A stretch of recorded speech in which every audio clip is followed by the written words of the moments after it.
Well, a very good day to you, ladies and gentlemen. Welcome to another episode of the Candy Talk here on Herman Manyora's YouTube channel. It's my pleasure to have you on board on Kenya's most comprehensive political and public governance analysis show. I'm yours truly, Evans Okinyi. And it is my pleasure to have Wakili Willis Otieno here with me. Wakili, how are you? I'm fine, thank you. How are you doing? I'm quite well. Yes. So much has happened ever since we had our last conversation here on this show. Yes. And I've seen the president dissolve the parliament, the resignation of the inspector general of police. So much has actually happened. And amidst all these concessions that have been undertaken by the president, seemingly the young people are not satisfied yet. And as we speak, they're still planning on going ahead with their march on Tuesday. They're saying here that we're not satisfied yet. Do you really think that perhaps the young people should now tone down and give dialogue a chance? Tuesday will be a day like no other. We can only have dialogue at the ballot, where the people of Kenya must go back to the ballot to vote for their new representatives. As I told you before, in the moment we are in, the people have taken back their sovereignty. And they are exercising their sovereignty directly. That is why the streets are setting the agenda of government. Dissolve cabinet, dissolved. Fire Kome, fired. No dialogue. As Baba says there's dialogue, they don't. Baba retracts, no dialogue. Reject finance bill, it is rejected. We are running the country on the streets. William Ruto has lost legitimacy. He will never recover it. There's nothing he will do. Even if William Ruto today walked into every individual Kenyan's home and gave them 100 kilograms of gold, he will not reclaim that sovereignty from the people. He will not get the legitimacy. The only point where we can get back to what you knew as business as usual is if you give the people an opportunity in exercising their sovereignty to donate back their sovereign power to an elected representative. William Ruto is free to contest that election. He has now met the demands, some of the demands. But there's also a demand that he must go. He has not met that. And everything he has done in response to the demands from the people has not in any way placated them. They are still saying, Ruto must go. And Tuesday, you will see them in multitudes that you've never seen before. Because what is going on is a reset for the country. We are getting a new political dispensation. One that is attuned to the wishes of the people. One that is meant to be about the people, not about the leaders. Tell me about this. What do you make of Baba's sudden change of tune? Because you see, we expected the 6-day dialogue forum to begin, but that has not taken place.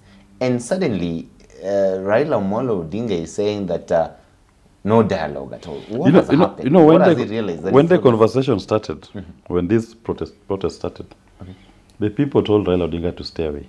They will deal with this. They'll handle. They got this. And William Ruto thought that he will bring the Raila magic to save himself. I do believe between Ruto and Raila, probably they had already agreed. That is why you saw Ruto saying he's going to form a broad-based government that accommodates all the political sides. And the word on the grapevine is that there are some leaders in ODM who had already been earmarked or had profiled themselves to be appointed to cabinet. The people told Raila, no, you cannot dialogue with William Ruto. There is no dialogue. So Raila is caught in a fix. Continue with William Ruto and fall with him. Or stay on the side of the people. Raila Odinga's politics has always been about the people. He's always been someone who agitates for the people's interests.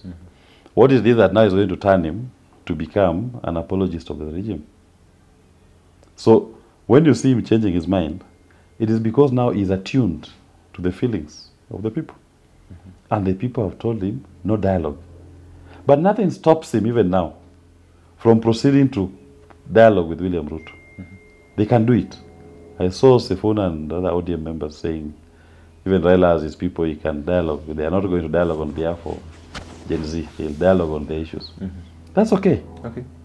But in the present political environment and the quest from the people, Raila joining William Ruto in any dialogue, in any shape or form, will mark the beginning of the end of Raila's political hold on the country. Okay. Because he will be going against the wishes of the people. The people have made it very clear. They have a singular focus and target. That target is that William Ruto and his administration must go. The system must fall. Okay, so for you it's about the system falling. Now, let's have this. Of course, we got a problem as a country, and that is actually what we're witnessing here. We're in some sort of a fix. But then, don't you then think that we should actually find some sort of a middle ground so that we avoid all this kind of stuff that is going? Isn't there a way out without necessarily antagonizing the president? The middle ground that we can afford to take is very simple. Let's go back to elections. William Ruto has to cede ground and resign together with Gachagua and Wetangula and all the members of parliament. They all have to resign. Let the people go to a fresh election. And they are free to offer themselves in that election. Anything short of that, this country will be in the same state it is in. So we must ask ourselves, between William Ruto and the people of Kenya, who is superior? Who is the one to whom this nation should be serving? Is it William Ruto or is it the people of Kenya? Where I sit, I believe the country is bigger than William Ruto. And William Ruto cannot illegitimately continue to occupy the office of president when the people have said, William Ruto, you must go. If he cares about Kenya, let him go with Gachagua and Wetangula and all other members of parliament. I say this because I've seen some scaremongering that people saying, oh, if William Ruto leaves, what will happen next? Gachagua will take over, or there'll be anarchy. There will be no anarchy. If you read our constitution, the name William Ruto does not appear anywhere in the constitution. It is not written in the constitution that William Ruto must be president. And the people of Kenya, when Ruto is there or not, always have an avenue through which they can choose their leaders. Okay. Let's not try to elevate this conversation to be about that if William Ruto is not president, this country will go to anarchy. No. We are still capable of having an election that leads us to a process where we donate our sovereignty and we elect a national executive that is far much more attuned to the desires of the people and gets a popular mandate to govern within the template provided by the young people. Okay. So where we are, people have already breached parliament. Parliament was occupied and breached. Mr. Speaker, sir, was those protesters were in parliament, not Wetangula. He has no legitimacy. He can't assume that office if Gachagua resigns and Ruto resigns. William Ruto and Gachagua are all members of the cabinet. Their colleagues have all gone. It's the government that failed. That's why he dissolved the cabinet. So they should also follow them and resign and call for fresh elections. Musalia Mudavadi is holding an unconstitutional office. He's a ghost worker. There is no cabinet that Musalia Mudavadi can purport to attend. Okay. Why is he sitting in that space? Okay. So there are certain quarters who actually believe here that it's better we have a bad government than no government at all, because they do not actually... Who has said we will not have a government at all? I've simply told you, William Ruto resigning, Gachagua resigning, members of parliament resigning. We have an IBC that we fund every year. Even this year we've given it money. We can always conduct elections. And come up with a government. We have a civil service that is maintained by our money, that can function as we get ready to conduct the elections. So don't say that that it's good to have a bad government. What is the purpose of, I asked you the question, is William Ruto or even the government bigger than the Kenyan people? Of course the Kenyan people. Kenyan people are supreme. As it is now, they are dying in their numbers. Okay? At the hands of either William Ruto or his failed political system. So we continue dying with a bad government So what will be left for them to rule, to govern? So you must elevate the people. Never buy into any argument or conversation that seeks to elevate an individual beyond the people and the country. No. The country can always get a better government. In fact, the beauty of democracy is that allow people to go out and vent. Allow them to agitate. And then allow them to channel their agitation into a ballot. Give them a platform to vote. I did tell you here, look, this gentleman in UK, Sunak, Rishi Sunak, he called for snap elections. Between the last 5 years, the UK government has had 5 prime ministers. They've gone to elections almost 3 times in the last 5 years. Has that country failed? No. So don't say that if you hold elections now, the country will fail. No. The country will have a government that is responsive to the interests and the need of the people. Because we have mechanisms, we have capacities, and Kenyans are intelligent enough. Okay. There is no Kenyan who is agitating today on the streets for anarchy. And stop comparing Kenyans with Sudan. No. In Sudan, you had so many firearms all over. Okay. You had so many militias that have been used in Darfur. You had armies within the capitals. So that is their experience. Okay. As when you see our protesters on the streets, they are only carrying flags, water bottles. That's all. Tell me, Wakili, what do you make of perhaps the president's decision to perhaps dissolve the cabinet, of course, but then retain the likes of the prime CS and his deputy president therein? And of course, he's not resigned because the presidency has not been affected therein. Don't you think that that was some sort of a good approach towards handling the kind of crisis that we are in? You know, Okinyi, if today we are co-conspirators in the commission of a crime, we do it together. It does not make sense if I kick you out of the room and stay. Because the cabinet was all of them. In recognizing that the cabinet was a problem, then all of them should go together with him. The cabinet consists of the president, deputy president, and such other members of the cabinet appointed by the president, not more than 22 and not less than 14. So he can't pass the back that it is those ones who are responsible. I'm not. No. Whatever those cabinet members were implementing, whatever they were doing in their respective ministries, were decisions made by the cabinet. And who chaired those cabinets? Who was deputizing him in those cabinet meetings? Ruto chaired, Gachagua deputized. So why are you just speaking on this? Pick on everybody. That's why I say the whole cabinet should go, including William Ruto, Rigathi, Gachagua, Kalonzo, Musalia, and the whole parliament should go. Because it's the same it's this parliament that led us to this. Now, will Kenyans believe even today, if Wetangula convinced a sitting, that they are going to vet maybe people nominated by Ruto to become cabinet secretaries? I mean, that cabinet that had ignored your views, I mean that parliament that ignored your views, that parliament that clapped and cheered and forced its way to pass the finance bill, despite public protestation. That parliament that sat, and to date, we've not seen parliament condemning the killings of Kenyans, the abductions of Kenyans, the forced disappearances. They've not. Who goes back to that space? That one was occupied. We are done with it. The focus now is William Ruto. And he also has to go. Going, he will go. It's just about him, how long does he want to hold? Because the energy of the people, the feeling about that the people have, is that they are done with William Ruto. And they are not going to listen to anybody. Even the great Raila Odinga is not being listened to.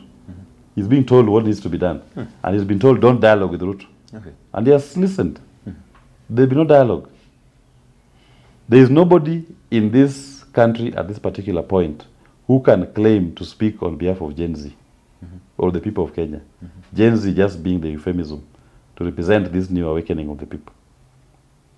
The only person who will get their mandate in a ballot is the one they will have transferred their part of their sovereignty to act and make decisions on their behalf.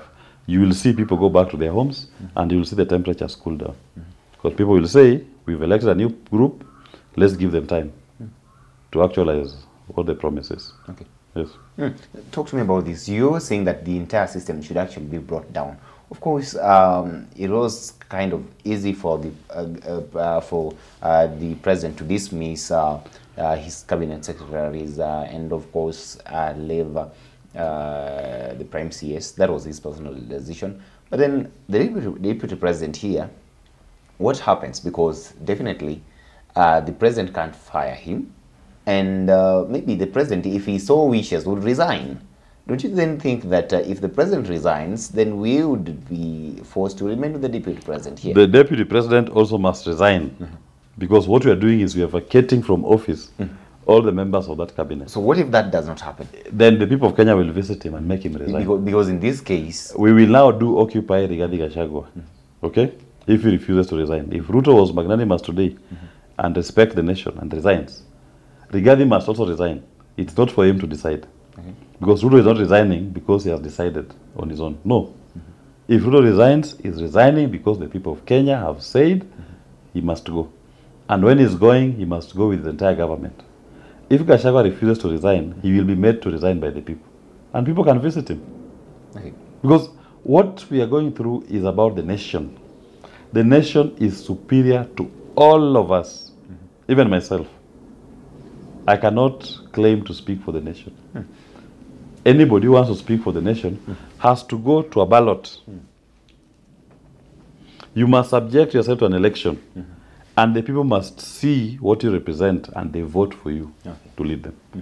Anything short of that is a waste of time. So you expect the prime CS to be dismissed, the president to resign, and then the deputy president be forced to resign as well, and then we remain with a leadership vacuum. No.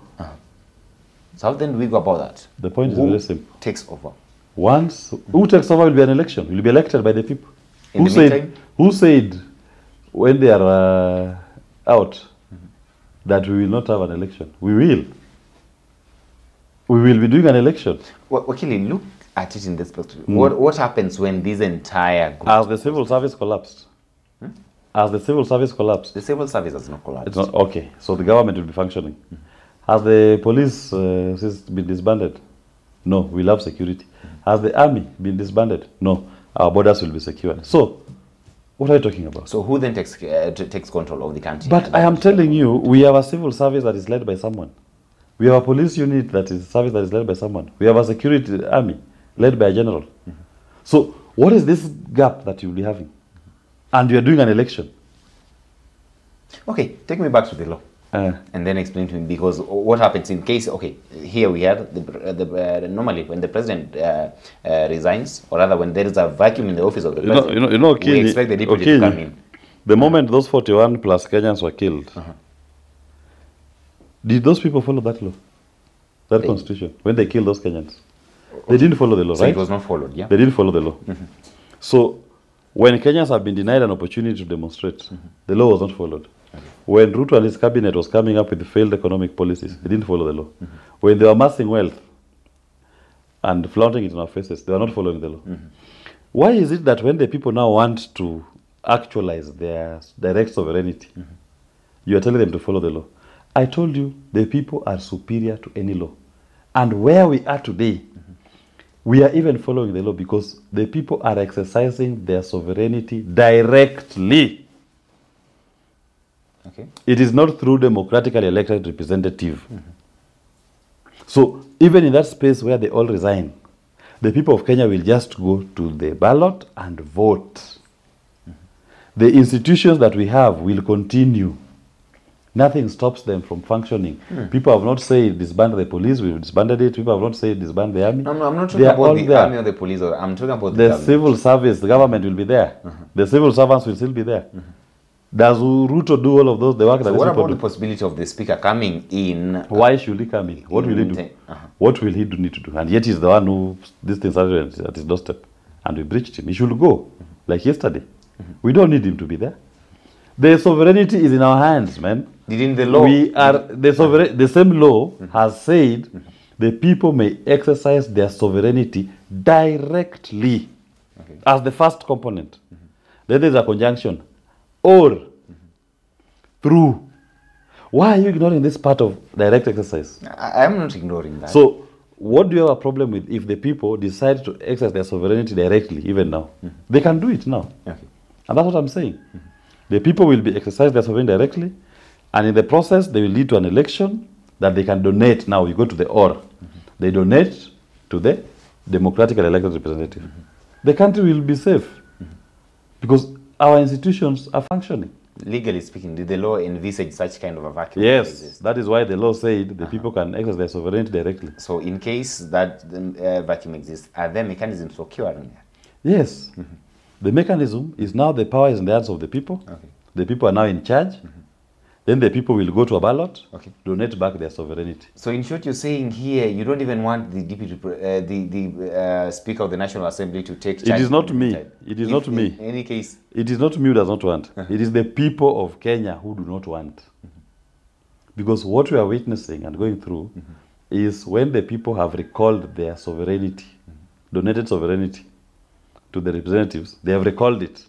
They now have it. It's the people now who are the sovereign, directly exercising that sovereignty. That's why you see everything Ruto has done is in response to what the people are saying. So don't try to take people back. Don't take us back to Egypt when we are now in Canaan, the land of milk and honey.